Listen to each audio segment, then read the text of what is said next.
Omega, naka-check-in na po ako. So, ito po yung room namin, number 204. So, this is it. Ang ganda ng room nila. Tapos, ito po yung double deck. Tapos, yan. Kahit saan naman siya matulog, dito kami. Wala namang dyan. Wala namang sapin. So, dyan kami matutulog ni Abby dahil double ang namin, kinuha namin. Tapos, may tissue, may TV, tapos may wifi daw. So, wow! Ito na pong CR nila. Linis na. Papahinga mo na ako mga kumamay na ako aalis. Chat. That. Omega, happy New Year! Ako mga Omega, alone ako ngayon. Alone, nag-isa sa room na ito. Kahapon pala, ikwento ko muna sa inyo mga Omega. Kahapon, pumunta po kami ng Pasay para mag-New Year countdown po kami mamaya sa MOA. So, naisipan namin na biyahe kami ni Abby kahapon sa Pasay. Sumakay kami ng MRT papuntang Taft Avenue. Jamie Kamuning to Taft Avenue. Tapos, mga alas 10 na kami nakarating. Tapos, nakitulog muna ako kay Igso Wow dahil may bahay naman sila ni Danilo dito sa may Pasay, sa may Malibay.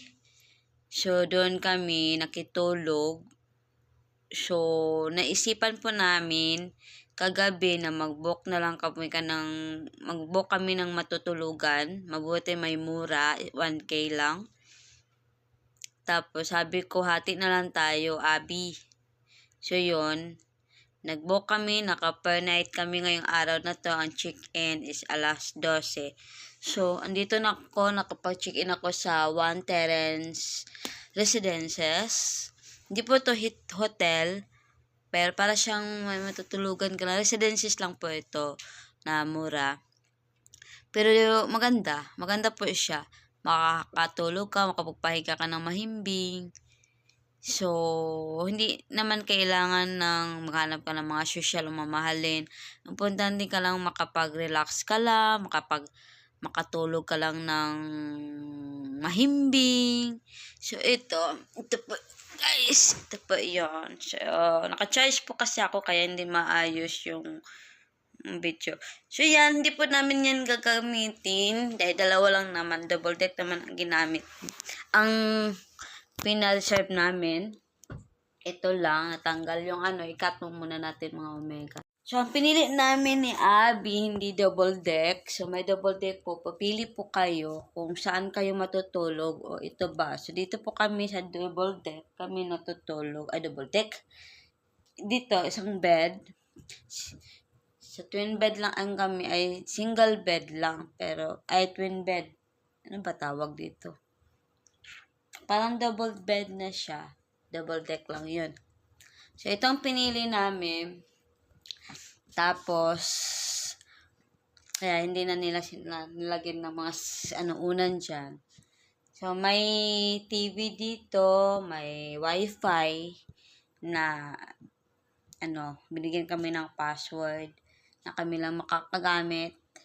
Tapos, ang lakas ng wifi nila dito. May libreng tissue, may libreng tubig din sila dito sa labas.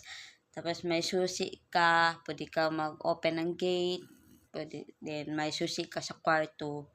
So, hindi ko pa nagamit ang CR. Maganda yung CR nila.